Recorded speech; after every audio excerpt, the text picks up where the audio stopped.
This is Tony Roth, and welcome to Capital Considerations. Probably more than anything else this year, in this crazy world that we're living in, the war in Ukraine has driven the global economy and the markets. The devastation has been absolutely heart-wrenching, and the ongoing potential for further disruption in the economy is pretty significant. This is a conversation that I think is so relevant to what we're living right now. And what we're going to talk about today is what are the potential outcomes for the war? Where do we see it going in light of a lot of different factors? The military factor first and foremost, but also the actual objectives and balance of power and geopolitical issues, or vectors, if you will, that are all working on this situation. So with us today is Dr. Benjamin Jensen, Senior Fellow for Future War Gaming and Strategy in the International Security Program at the Center for Strategic and International Studies. He's also Professor of Strategic Studies at the Marine Corps University School of Advanced Warfighting. Dr. Jensen has spent the last decade studying the changing character of war, working alongside various governments and agencies across our government to develop war games and scenario-driven military exercises. He's the author of 4 books on military strategy and armed conflict. He's also a reserve officer in the U.S. Army. So I want to start by thanking you, Dr. Benjamin Jensen, for your service to the country. And thank you so much for being here. Well, thank you and your listeners for paying taxes and voting. That's a two-way street. So, as I said at the outset, this is critical on so many levels. And I want to just frame things up from an economic standpoint and make it really clear why this is so important to us as investors. We have inflation, and largely speaking, the inflation was the result of a lot of fiscal stimulus and a lot of, I'm going to call it, overfocus on goods consumption. When we were locked down, we couldn't do anything else. And it really took a hit on the manufacturing base of the world. And so it's what I'm going to describe as primarily demand-driven inflation. On top of that, we now have some supply chain problems that risk to be very persistent. But now we've got another supply chain problem around energy, which is coming from the situation in Russia and Ukraine. And so depending on where this war goes, if it further pushes the price of global energy upwards, then that's got a real impact on inflation. And frankly, as the Fed works to try to address the demand-driven inflation by raising rates, they can largely be successful with that. And demand-driven inflation is also largely self-correcting through demand destruction as prices go up. But they can't do much about supply. So we've got to understand, right? It's just so important. We've got to understand what's going on in Russia and what are the likely outcomes, what maybe is our base case scenario for what's going to happen with the war and how that may impact global energy supply. We're going to evaluate the military balance between the two sides in this conflict. And then we're going to go and we're going to pivot in the second half of the conversation, which is really the part that's going to be the most critical. And we're going to talk about the strategic objectives and the ultimate outcomes. And the military balance is just one factor, right? There's so many other things that are going on here that impact how this turns out. So, Dr. Jensen, everyone thought going into this, and I'm one of them, just through my own layperson's assumption, frankly, it was really sheer ignorance, that we get into this war and it wouldn't even be a war. It would just be sort of a walkover, right? And this is sort of the stage 1 of the war where the Russians, jumped in, and it was going to be lightning fast, quick-footed, just take over the country. The Ukrainians were going to capitulate. That's not what happened. So tell us about the actual military capabilities on both sides that prevented that outcome. First, let me start by saying one of the challenges you have in analyzing war, just like you have if you had to develop an analysis of a company to invest in, are intangibles. And the key intangible in war sometimes is human will, right? So you can count tanks, just like you can count supply inventories. You can count personnel, just like you can count soldiers. But there's a certain coefficient that you have to multiply by the size of the force with the will to fight, and also the overall competency. Human capital, I think, is a common term that cuts across both military practice and business practices. So I think the first thing that most people discounted was the will to fight and human capital because it's so hard to quantify. It's not that there wasn't a tremendous amount of time and energy spent invested in analyzing both the Russian order of battle, the Russian military, less in the Ukrainian order of battle, the Ukrainian military. But because it's easy, we default to counting tanks, counting planes, counting missiles, never bothering to see that that coefficient of human capital multiplied by the number really produces your aggregate combat output. So to that point, when we started this, the broad numbers just seemed to be overwhelming. I mean, 10 to 12,000 Russian tanks. I don't know what the numbers were from a troops standpoint, but, suited up and ready to go.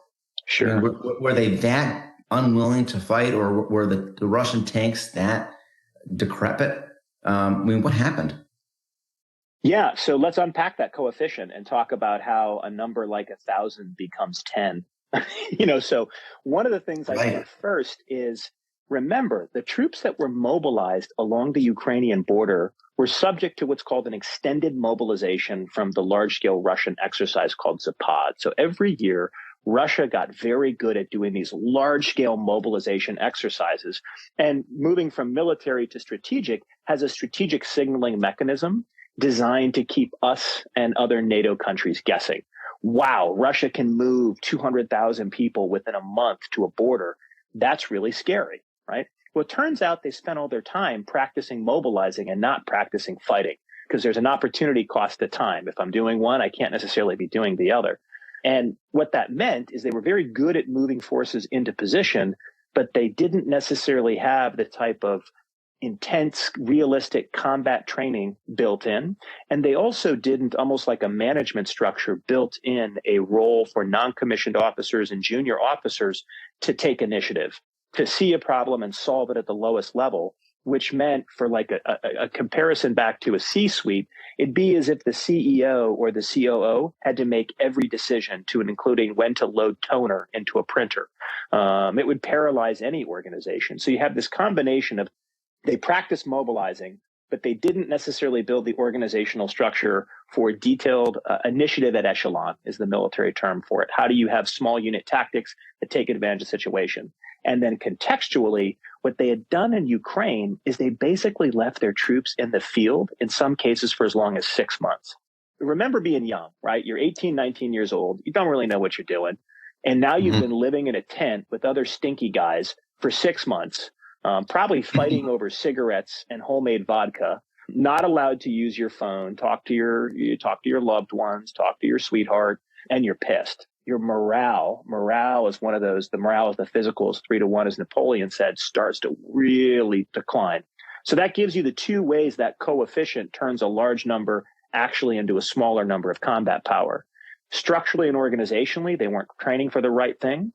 And then also at just a very human level, they don't have a lot of trust in there. They were also angry. There was low morale. So then when it's time to actually cross the border, you could overwhelm, and it was in many cases a 10-to-1 combat ratio, but it didn't matter because now you're attacking people who are fighting for their country and are fighting to win. So it's that morale and the physical kind of coming together with bad organizational practices. And we can break that down more detailed. I just think it's important to establish that conceptual reason of why numbers can be misleading.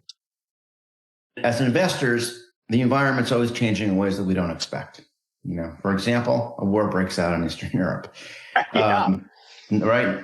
But what we do is we course correct. And we say, gee, maybe we should increase our investment in deep value energy stocks or materials, for example. Okay. So how have the Russians course corrected? Do you think that they are improving their situation, or do you think that they're actually so far behind the curve that the stress of the conflict is actually causing net further deterioration in their fighting capacity? How is it evolving? So first, let me just give you a quick summary of what Russia has to adapt with, right? Because you're right. When you want to alter your portfolio balance or switch the either time horizon or composition of investments in relation to different sectors, the key thing you have to have as an investor is the capital to do that, or at least a line of capital to do that. The only line of capital Russia has is energy sales. And those don't automatically transfer overnight. It's not like I get 1 ruble of, oil sales, and it automatically becomes 1 ruble of combat power. It takes time to move through their industrial base to build new equipment. So the only thing they really have to adapt with at this point are fires assets and nuclear weapons, which should actually cause people to be a little concerned. When I say fires assets, I mean artillery, missile barrages, ground-launched missile barrages, and ballistic missiles that are non-nuclear. And while their inventories are starting to run low on those, you don't need to use high concentrations to just keep friction and tension up on a notional line of contact. So, and you saw this, right? So Russia's first gamble, Russia's first investment concept here and a bid for victory was, if I have a lightning fast invasion after a prolonged mobilization, the shock of it will cause the Ukrainian political establishment and military and population to say, we don't want to fight. That's why you only saw 45 minutes or what are called joint shaping fires. Usually in U.S. military planning, we would have weeks of long-range missile and airstrikes that actually wore the enemy down before we went in. And that didn't work, right? They did that. The Ukrainians fought. And so they thought, well, I can just mass my way through. That was this huge 70-kilometer long column of tanks just trying to force its way into Kiev and dying in a series of ambushes. That was sort of what we thought of as the second stage of this war. The first stage was a lightning quick attack. Capitulation didn't work. So then they went after Kiev, right? With just mass numbers and, the 70-mile convoy. And that didn't work. So now the third pivot was they regrouped their forces in the east, and they were going to try for a more limited objective of consolidating a land corridor to Crimea, as well as securing the industrial heartland of the Luhansk and Donetsk. And frankly, it's mixed results so far. They have finally, it looks like, taken over Mariupol, but it's, taking over a basically destroyed massive industrial area. And now they're trying to concentrate in the Donbass. But I am highly suspect that they'll be able to achieve a meaningful breakthrough because they have chewed up the majority of their combat-ready forces. Russia organizes by combat-ready tiers. And so even though you'll see sheets, again, be wary of numbers that say, a 900,000 person land force. Well, they only had 200,000 of those were combat-ready. And they've had to pull additional forces in, forced conscription. They're doing everything they can to keep up the land combat pressure, and it's just not working to make any large-scale gains. I mean, in order for them to improve the overall fighting capacity, as you've described it, number one, they actually have to be trained and have to be strategic on a level that they have not been. They have not been really set up to fight. They've been set up to mobilize and sort of overwhelm, it sounds like, right? Yes, that's very well said. How surprising was that? They were engaged in Syria, Afghanistan. I mean, didn't it seem as though they knew how to fight? They knew how to actually run a conflict on the ground? Well, again, the Afghan material is so dated that really most of your senior leaders might have had one time there as a platoon leader, if any time. And the Syria experience is very different. I think the hallmark military experience for them would be Chechnya, actually. Where a lot of the senior Russian officers fought. And if you look at how they fought in Chechnya, there are some similarities to the Russian playbook. They are overconfident and mobilize and pour forces in to try to shock the system. They get decisively beaten, and then they regroup and basically lay siege in a way that has no respect for property, human rights, or even anything, just lay waste. 21st century siege warfare. And that's what they did after they regrouped in Grozny. And that's essentially what they're trying to do on the Eastern Front.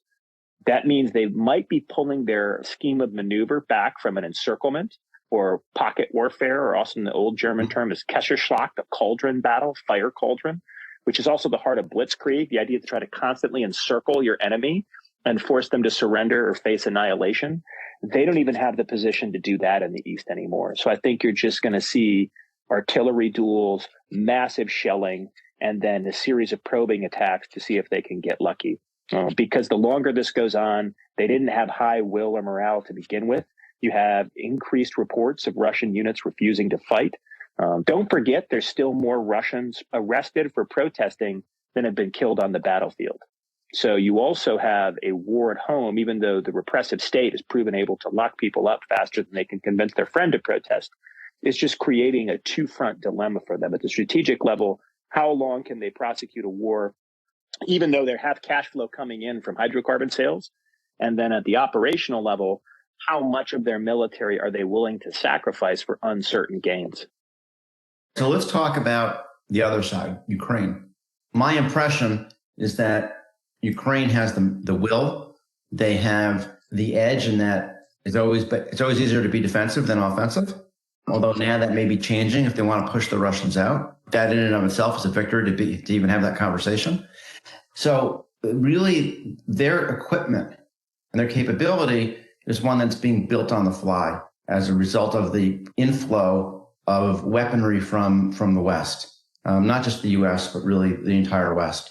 So where do they stand today, given all of those dynamics? So here is actually an interesting data point. I'm not sure we know.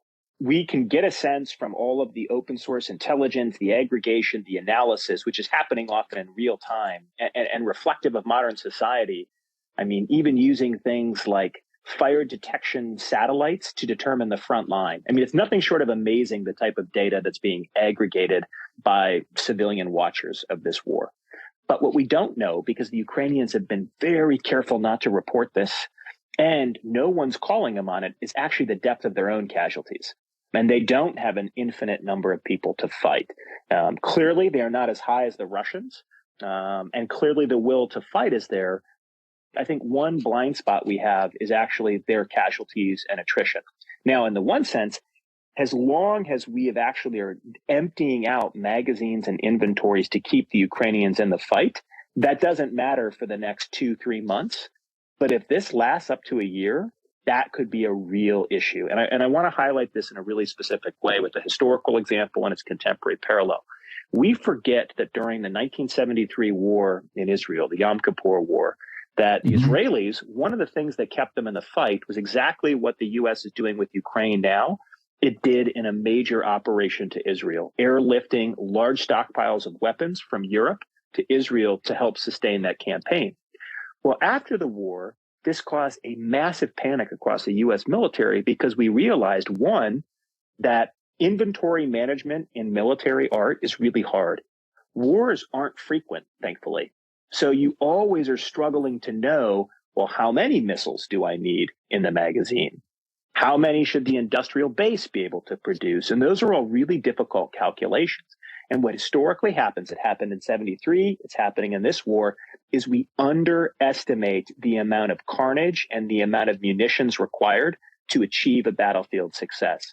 And so the longer this war goes on, even though we've sent the equipment the Ukrainians need, we are actually going to run strategic risk for the United States and NATO in terms of our own inventories and our ability to recapitalize our own defense enterprise, much less sustain the Ukrainians, could increasingly become taxed.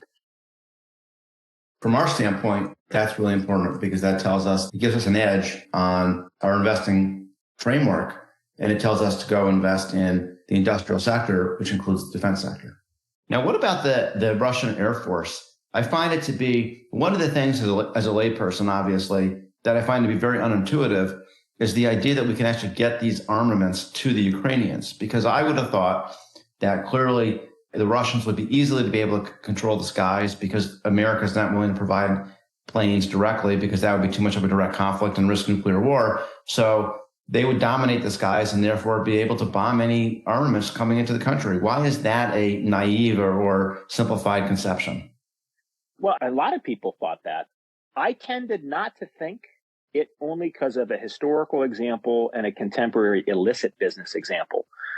Historically, every time we as a country, Vietnam is a perfect example of this, even Afghanistan, have tried to use aerial interdiction to interdict supply runs from a safe haven, whether it's in that case, North Vietnam, Cambodia, Laos, or Pakistan. One thing you find is that when you have big borders, it's a big sky. And you can always decompose the material to move amongst commercial traffic. So that's why I also say another parallel is our own war on drugs. It is there's just so many routes and such a big sky, so much terrain. We tend to think that the supply is coming with something waving weapons convoy in the air and it's easy to spot. But even if it did do that, you got to detect it. And you have to have a targeting cycle that moves from detection to interdiction. I guess the answer speaks what you're describing is it speaks to the challenge of the mission from the perspective of the Russians, not the inadequacy of their Air Force. I do think that if it was a small frontage they were trying to interdict, I think they could do better. The other challenge, though, is the Ukrainians have been extremely creative with some of their surface-to-air missile defense schemes. And the other challenge you run into is that, I don't know this, but if you just look at even commercial transponder reporting of the amount of aircraft that are flying around Ukraine, it's really impossible for me to believe that the Ukrainians aren't getting past the best intelligence in the world every time a Russian pilot even smokes a cigarette, much less takes off in a fighter jet headed toward Ukraine. So I think it's a combination of intelligence support and then also very creative uses of surface to air and sweeps and caps. So fighter sweeps and combat air patrols. So let me give you a technical example of this. If I don't turn my radar on, it's very difficult for you to see a surface to air missile system, right? It's once it turns the radar on and admits that you can start to get detection. So the Ukrainians seem to have been very good about oscillating when they turn on or turn off radars, and then also passing information from other people's sensors so that I can turn the radar on quick and then off, or I can vector in or move in a surface-to-air missile strike from like a Stinger, a handheld device. When you put all that together, do you think that there's a relative balance just from a military standpoint, or is Russia still clearly dominant just given their sheer numbers? Or do you think that the momentum, just from, again, a sheer military capability standpoint, is really increasingly shifting to the Ukrainians? And it just seems to me from reading the news that the latter is the case, given morale, given the amount of military equipment coming in, et cetera. I would say I think it's most likely to head towards a stalemate and attrition. And that's actually a scary outcome because then it starts to test the extent to which Ukrainian creativity and will combines with Western political focus and resource flows. Because right now you have two competing war models: Ukrainian creativity plus Western resources against Russia's willingness to suffer and extract attrition. Right now, they seem to have turned themselves into parity. And the question is 3 months, 6 months, like what does it tip? And what would be our early indicators it's going to tip? I have to wonder how long all democratic countries will remain as focused on Ukraine as they are. We're already entering midterm season in the US. We're going to have different debates. European elections are going to pull them in different directions. And then how long will they be willing to keep spending billions of dollars to fight a proxy war, essentially, against Russia? That is an open political question, and war is a continuation of politics by other means. On the Russian side, we just don't have good information.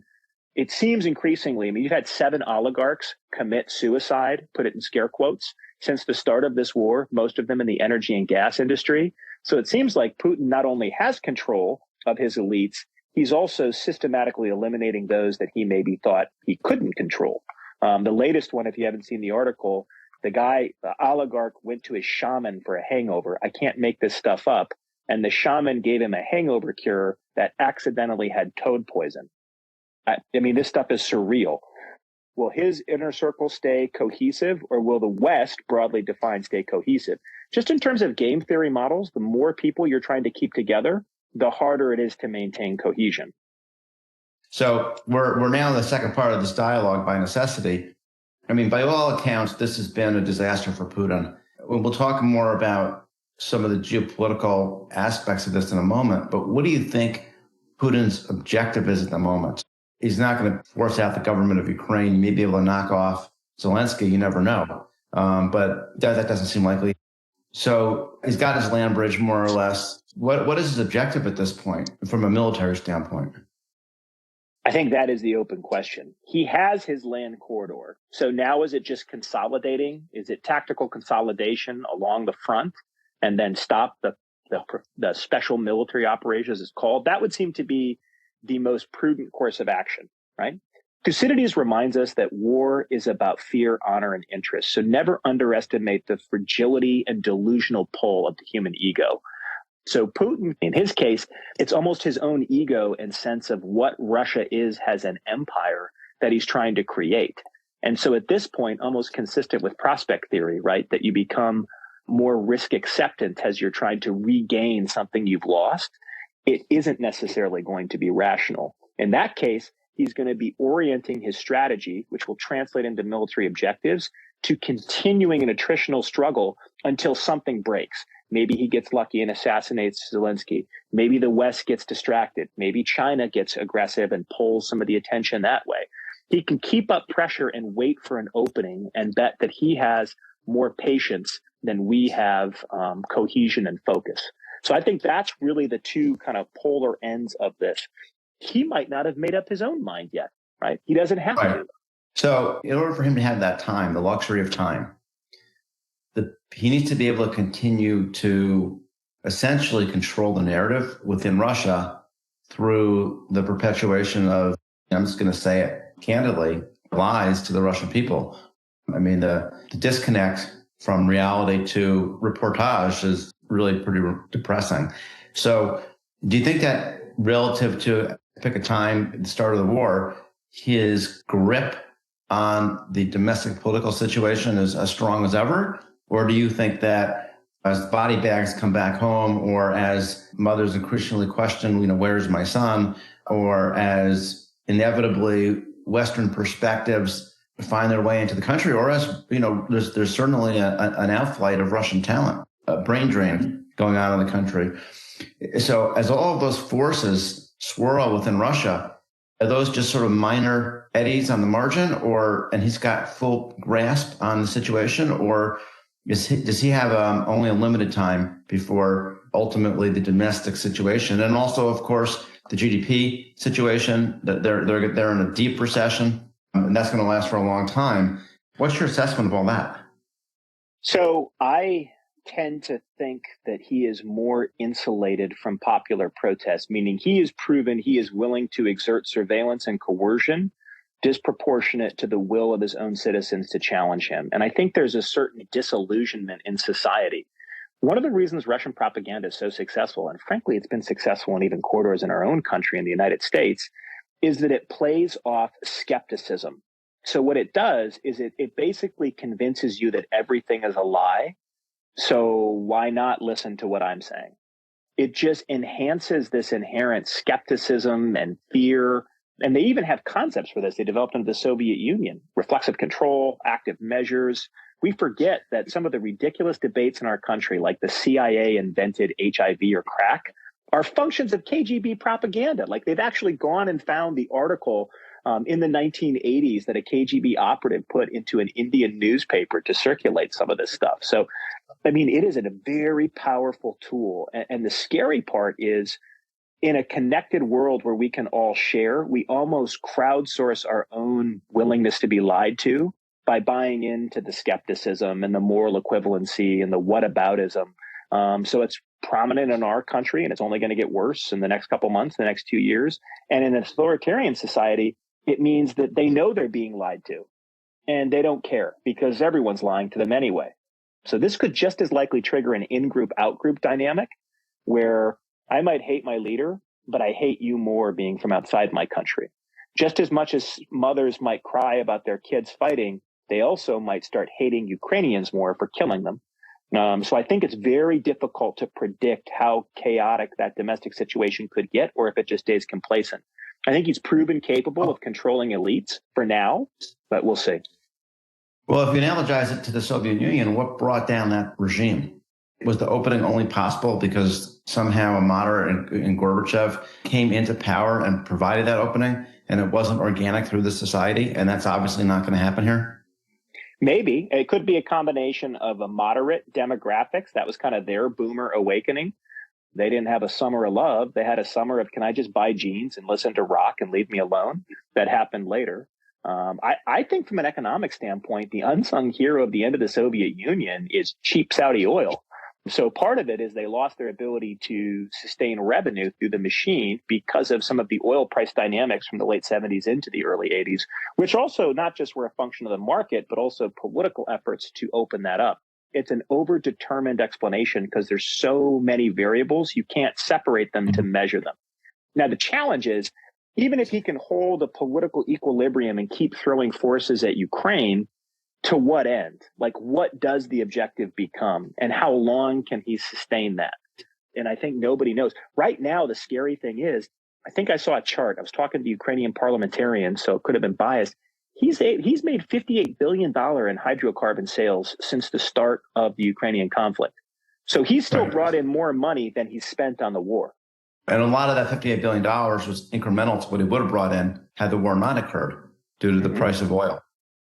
So what can he do with this money? In other words, how internally complete is the Russian economy and industrial complex? Because if he can't buy computer chips and he can't buy advanced technology, can he actually create the armaments he needs to be competitive with these Western howitzers and so on, and so drones, et cetera?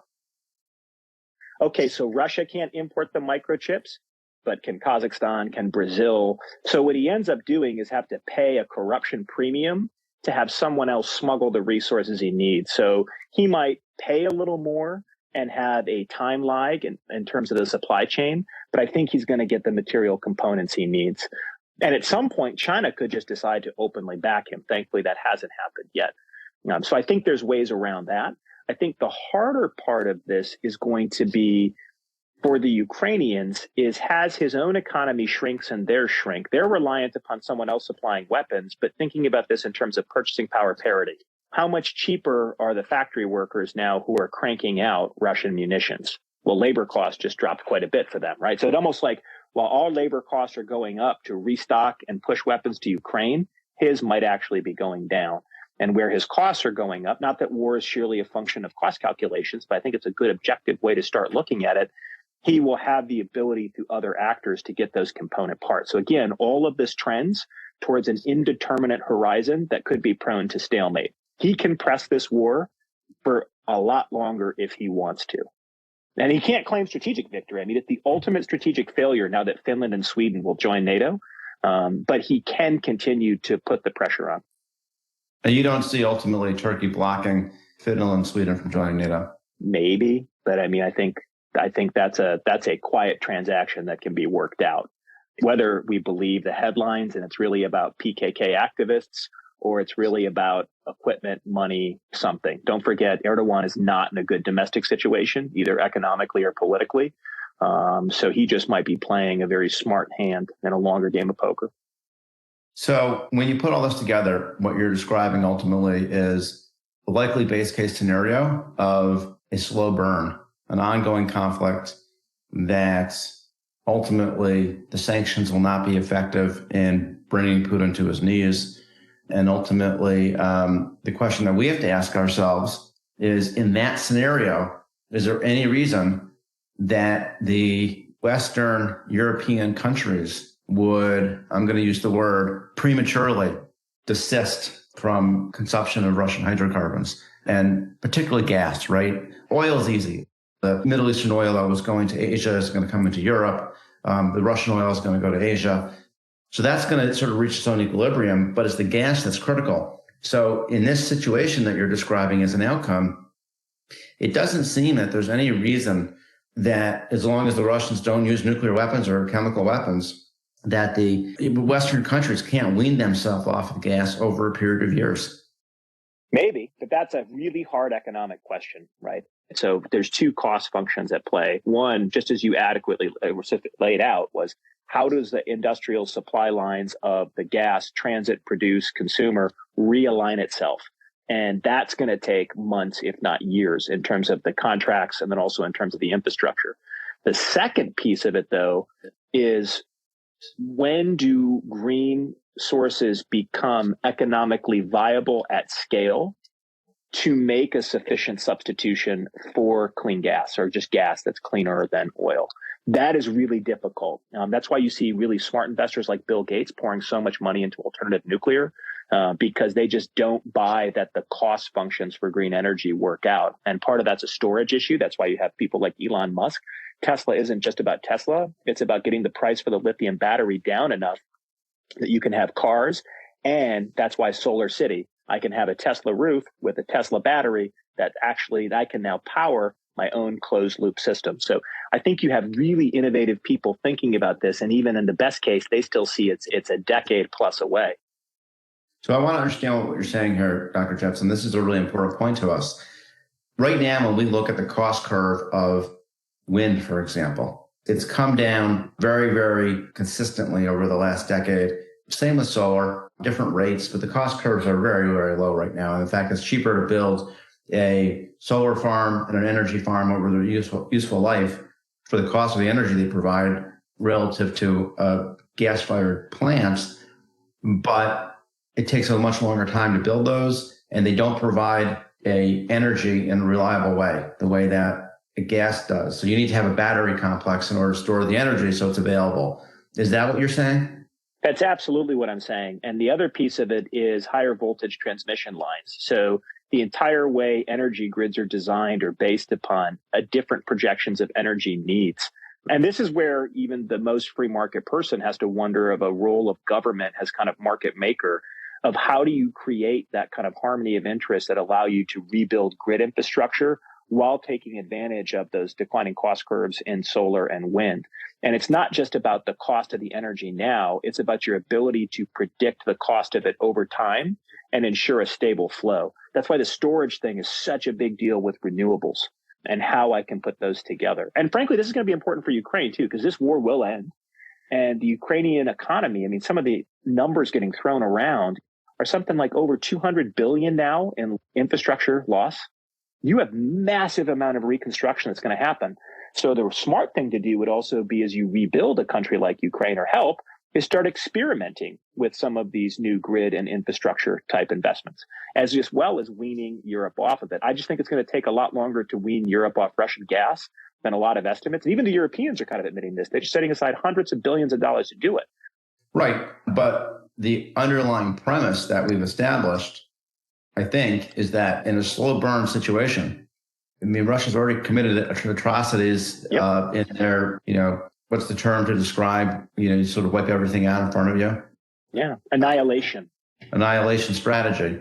Okay. And that has not caused them to back away from the consumption of gas. So again, absent going nuclear, literally, not just metaphorically, it seems as though the gas will continue to flow to Eastern Europe. As you pointed out, they'll get around the ruble issue, having to settle in rubles. And that's important because that means from an economic standpoint, back to our original framing, we would expect, and this is probably the summary, the takeaway of the conversation that's so critical, we would expect from a supply chain standpoint to not see the level of disruption to the cost of gas globally that would push us into a recession.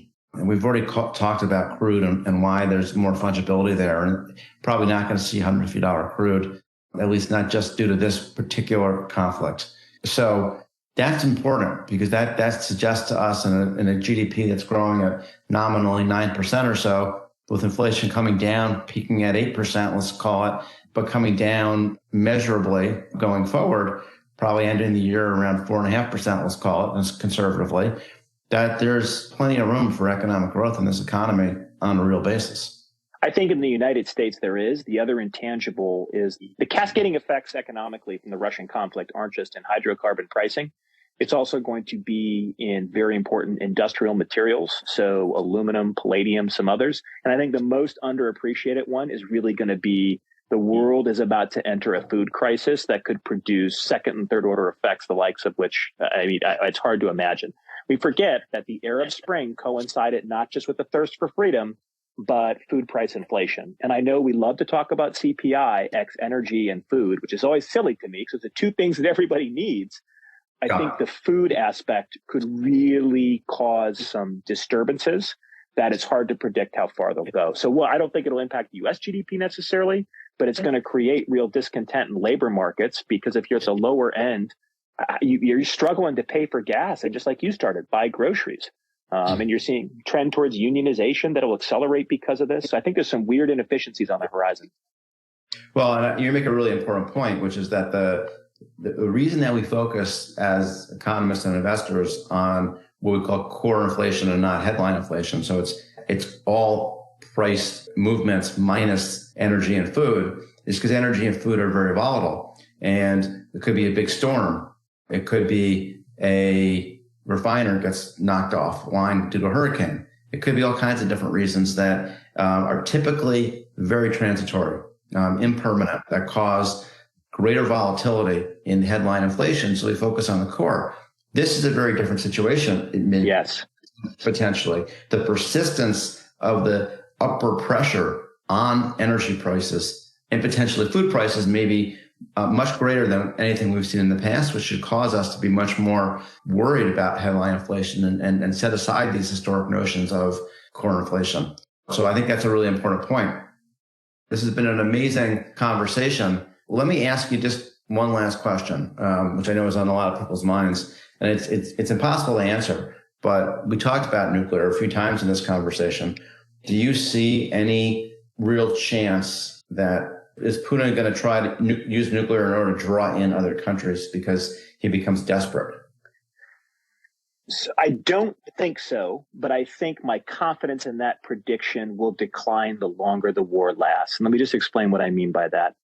We're about to release a piece at CSIS called The Coming Storm that's based upon a series of war games we did with partners in Europe, congressional staffers and military professionals that really looked at this question of horizontal escalation and vertical escalation. Horizontal, geographic, does the conflict spread outside the Ukrainian borders? Vertical, do you begin to use different instruments, go from conventional to chemical to nuclear, and then how much? A little bit, a lot.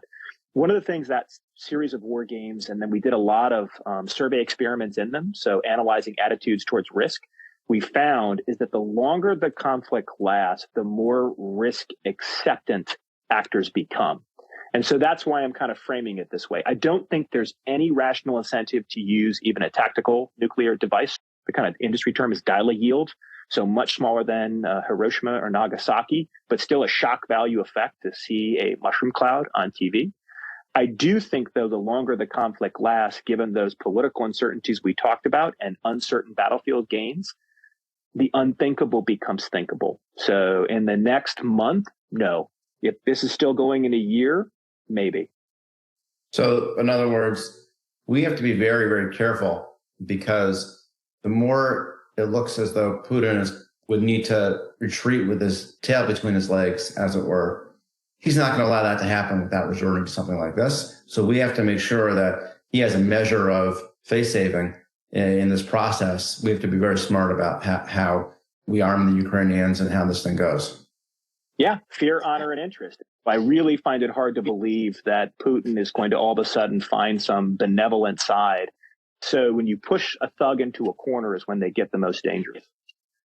Your knowledge here has just been tremendous, and it's such an important conversation. But I think we covered what we wanted to, and I hope that for the listeners, they've really gotten that point that as you move towards a stalemate, there's a really good base case type of scenario here where we don't get the kind of disruption to energy that causes a recession in the U.S. Maybe Europe, but not the U.S. is what we're seeing right now. Not based on this. Of course, lots of other factors at play. Thank you so much, Dr. Jensen, for being with us today. And thank you to the audience. And I encourage everyone to go to wilmingtontrust.com to provide feedback and read and listen to all of our content. Goodbye, everybody.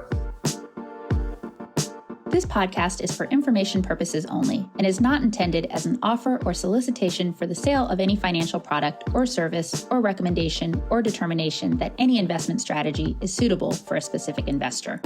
Investors should seek financial advice regarding the suitability of any investment strategy based on the investor's objectives, financial situation, and particular needs. The information on Wilmington Trust's capital considerations with Tony Roth has been obtained from sources believed to be reliable, but its accuracy and completeness are not guaranteed. The opinions, estimates, and projections constitute the judgment of Wilmington Trust as of the date of this podcast and are subject to change without notice.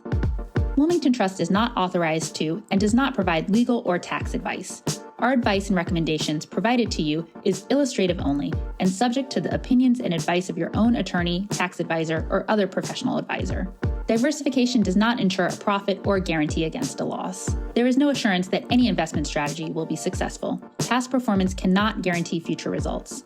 Investing involves a risk, and you may incur a profit or a loss. Any reference to company names mentioned in the podcast should not be construed as investment advice or investment recommendations of those companies. Facts and views presented in this report have not been reviewed by and may not reflect information known to professionals in other business areas of Wilmington Trust or M&T Bank and may seek to provide financial services to entities referred to in this report. M&T Bank and Wilmington Trust have established information barriers between their various business groups. As a result, M&T Bank and Wilmington Trust do not disclose certain client relationships or compensation received from such entities in their reports. Investment products are not insured by the FDIC or any other governmental agency, are not deposits of or other obligations of or guaranteed by Wilmington Trust, M&T Bank, or any other bank or entity, and are subject to risk, including a possible loss of the principal amount invested. Wilmington Trust is a registered service mark used in connection with various fiduciary and non-fiduciary services offered by certain subsidiaries of M&T Bank Corporation, including, but not limited to, Manufacturers and Traders Trust Company, M&T Bank, Wilmington Trust Company, WTC, operating in Delaware only, Wilmington Trust N.A., WTNA, Wilmington Trust Investment Advisors, Inc., WTIA, Wilmington Funds Management Corporation, WFMC, and Wilmington Trust Investment Management, LLC, WTIM. Such services include trustee, custodial agency, investment management, and other services. International corporate and institutional services are offered through M&T Bank Corporation's international subsidiaries. Loans, credit cards, retail and business deposits, and other business and personal banking services and products are offered by M&T Bank, member FDIC. 2021 M&T Bank Corporation and its subsidiaries, all rights reserved. Private market investments are only available to investors that meet the U.S. Securities and Exchange Commission's definitions of qualified purchaser and accredited investor.